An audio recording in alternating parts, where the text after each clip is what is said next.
इसमें 1200 घड़ियां हैं, 4000 तोहफे हैं। ये सारे कासिम के अब्बा ले गए थे। कुछ जो 11 घड़ियां नवाज शरीफ साहब भी ले गए थे, गाड़ियां भी वो ले गए थे। शाहिद खान अब्बासी साहब 13 घड़ियां ले गए थे, जरदारी साहब 10 घड़ियां ले गए थे। तो बात यह है कि उनका भी हिसाब करें। तारर साहब, दोनों शख्सियात आपसे सवाल करें, राइटली सो, वो क्रिटिकल भी अपनी जगह, उनका क्रिटिसिज्म ठीक है कि नहीं ये कोई आम किसी बंदे ने नहीं की है, प्राइम मिनिस्टर ने ट्वीट की है। So there has to be some evidence, कोई सबूत तो दे। मुनीब साहब, प्राइम मिनिस्टर के पास 100 तरह की इंफॉर्मेशन तक एक्सेस होता है बतौर वजीर आजम के।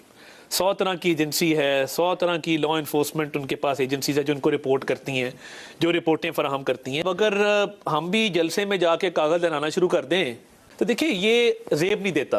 पहली बात ये कि बहुत सारी इंफॉर्मेशन अपने सीने से साथ लगा के रखनी होती है। वक्त आएगा, पहले हर चीज़ का कानूनी और आईनी पहलू देखना चाहिए। और देखिए, मैं किसी ने इमरान खान को नहीं कहा था, कासिम के अब्बा को सॉरी नहीं कहा था कि वो सऊदी वली अहद का दिया गया तोहफा बेच दे ब्लैक मार्केट में, उसकी बीवी करोड़ रुपए खा जाए। किसी ने नहीं कहा था कि आप वहां पे एक कारोबार शुरू कर दें, इतने बड़े बड़े डब्बे आए, वो खोलें, हीरे जवाहरात से भरे हों, उनकी कीमतें लगाएं और ब्लैक मार्केट में बेच दें। किसी ने नहीं कहा था कि 9 मई को लोगों को कहे कि वो फौज पे चढ़ दौड़े, अपने ही फौज के। मैं कैप्टन कर्नल शेर खान के घर 2 दफा गया हूं स्वाबी। मैं क्यों गया हूं? मेरे अंदर दर्द था, मैंने उसके भाई के आगे हाथ जोड़े और माफी मांगी। मैं हर दूसरे दिन ब्रिगेडियर MPS बाजवा की वो वीडियो निकालता हूं, इंडियन ब्रिगेडियर की, जो कहता है कि मैंने इसकी साइटेशन लिखी है कि टाइगर हिल कैप्चर नहीं हो रहा था, ये बार बार फायर करता था, जवानों को मोटिवेट करके लाता था, और मैं कहता था इसको मारो, जब तक ये खड़ा है हम जंग नहीं जीत सकते। दुश्मन तारीफ कर रहा है, हमने उसका मुजस्मा पकड़ के तोड़ के उसको आग लगा दी। मैं उसके भाई के आगे हाथ जोड़ के खड़ा रहा, मैंने कहा जी मैं अनवर लाला आपसे माफी मांगने आया हूं। प्रॉब्लम क्या है? हमारा क्या इख्तिलाफ था? हमने आज तक नाम नहीं बिगाड़ा, हमने आज तक गालियां नहीं दी, हमने आज तक इस तरह की ट्वीटें तसव्वुर नहीं है। हम क्या कहते थे? हम कहते थे कि आपकी तरफदारी है, आप एक पॉलिटिकल आप न्यूट्रल हो जाए। इदारे ने माना ना, फिर या तो बाजवा साहब ना कहते आके कि हम न्यूट्रल हो गए आज के बाद। उनकी पार्टी का जो तकरीर थी उसके अंदर उन्होंने आके खुद कहा कि हम न्यूट्रल हो गए। कि अगर आप इन दोनों चीजों को अलग कर रहे हैं ना, कि ये एक अलग ट्वीट है, इसका कोई ताल्लुक नहीं है। इमरान खान साहब जो मुहिम पिछले 1 साल से चला रहे, मसला कहां से शुरू हुआ?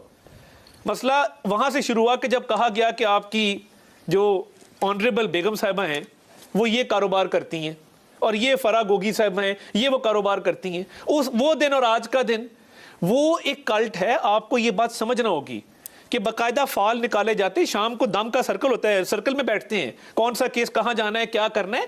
मैं आपको क्या बताऊं, मैं देखिए मैं फट पड़ा हूं। क्यों? क्योंकि वो एक ब्लाइंड कल्ट है। अब कासिम के अब्बा को परसिक्यूशनरी डिलूजन्स भी हैं, अच्छा जी, और वो बात नहीं सुनना चाहते ना। अब तोशा खाना में 1 साल हो गया वो केस चल रहा है। ओ भाई, ये ब्लैक मार्केट में तोहफा कौन बेचता है? मुनीब साहब, आज मैं आपको तोहफा दूं, जी जी, कोई कीमती घड़ी लाके आपको दूं, आप ब्लैक मार्केट में बेच के उसके पैसे खा जाए, अकाउंट में भी जमा ना कराएं। मैं तो प्राइवेट कैपेसिटी में दे रहा हूं भाई, स्टेट का तोहफा है।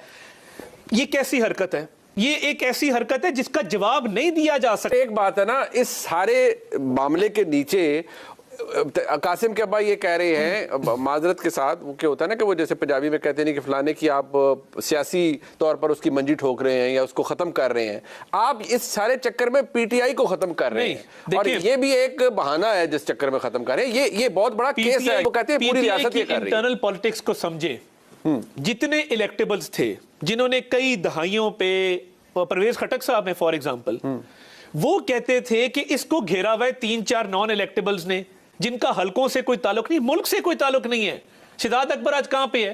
शहबाज गिल आज कहां पे है? ये 3-4 लोग थे जिन्होंने खान साहब का माइंड था, मगर जिन्होंने इस बात पे कन्विंस किया कि आप जब तक अपने फौज को, अपनी सिक्योरिटी एजेंसीज को टारगेट नहीं करेंगे, आपकी सियासत आगे नहीं चलेगी। पॉइंट ये है कि अपनी अना और अपनी सियासत को इस नहज पे ले जाना कि मुल्क की सालमियत को आपको मैटर ही ना करे। खान साहब के मुंह से नहीं निकला था कि अगर मैं इक़्तिदार से हट गया तो इस मुल्क के 3 खुदा ना खासा टुकड़े हो जाएंगे?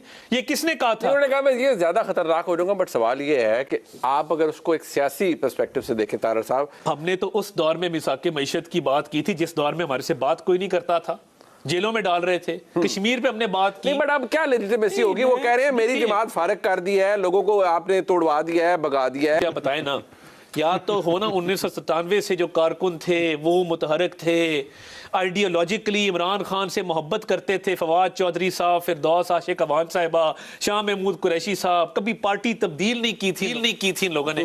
देखिए हम 2 फिल्ट्रेशन प्रोसेस से गुजरे हैं, हमें इतनी दाद जरूर दें कि मुशर्रफ के दौर में हमारी फ्रंट लाइन में से बहुत सारे लोग नहीं टूटे। दोबारा जब ये दौर आया जो हमने मुश्किल काटी पनामा के बाद, हमारे बहुत सारे लोग नहीं टूटे।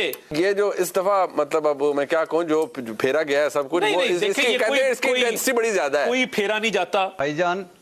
काश मैं आज आपके और अता भाई के साथ बैठा होता और थोड़ी सी रूहानी, इसकी इंटेंसिटी बड़ी ज्यादा है। कोई फेरा नहीं जाता भाईजान। काश मैं आज आपके और अता भाई के साथ बैठा होता और थोड़ी सी रूहानियत मुझ में भी आ जाती। दोनों ही दिलों के भेद और दूर की कौड़ी लाते हैं। दोनों को पता है कहाँ मंतर छू मंतर हो रहा है, कहाँ दम दरूद हो रहे हैं आज भी। तो इतनी दूर से माशाल्लाह सैटेलाइटी रूहानियत जो है वो अगर होता है या नहीं होता है वो तो एक है, चलो उसको वो समझ जाना। और आपका लाहौर में बैठ के मेरे दिल में घुस के तो समझ जाना, जो दोनों चीजें सच्ची साबित है। तो काश मैं इन 2 असरे हाजिर के अजीम पीरों के साथ चंद लम्हे गुजार सकता। देखिए पहली बात तो ये है कि 2-3 बातें तारड़ साहब ने बड़ी खूबसूरत की। हमने कहा 9 मई जो है, फिर एक मरतबा कह दूं और एज ए पाकिस्तानी कह रहा हूं, बिलीव मी, खुदा की कसम, मैं कोई डर कोई खौफ, जिस दिन कोई डर आ गया कोई खौफ आ गया उस दिन मैं ये पेशा छोड़ दूंगा या इससे निकल जाऊंगा।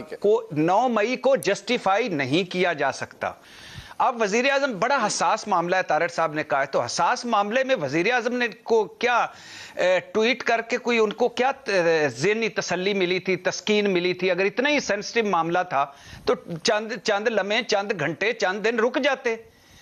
ट्वीट तो उन्होंने फरमा दिया ना, और अब सबूत मांगे जब तो वो कहते हैं ये बड़ा सेंसिटिव मामला है, इस पे इस तरह ना करें।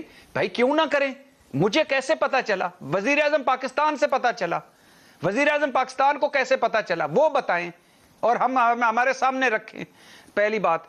दूसरी बात यह है कि आप सही कह रहे हैं कि इमरान खान साहब से एक एक तोहफे का हिसाब लें। इमरान खान साहब का अपना मयार पहले दिन से मैं कह रहा हूं कि यह था कि हुक्मरानों के को तोहफे लेने नहीं चाहिए, तोहफे छुपाने नहीं चाहिए, और फिर उन्होंने बेच दिए। ये सारे इखलाकियात और उनके अपने मयार और कानून तो छोड़े ना, ये उससे नीचे की बात है।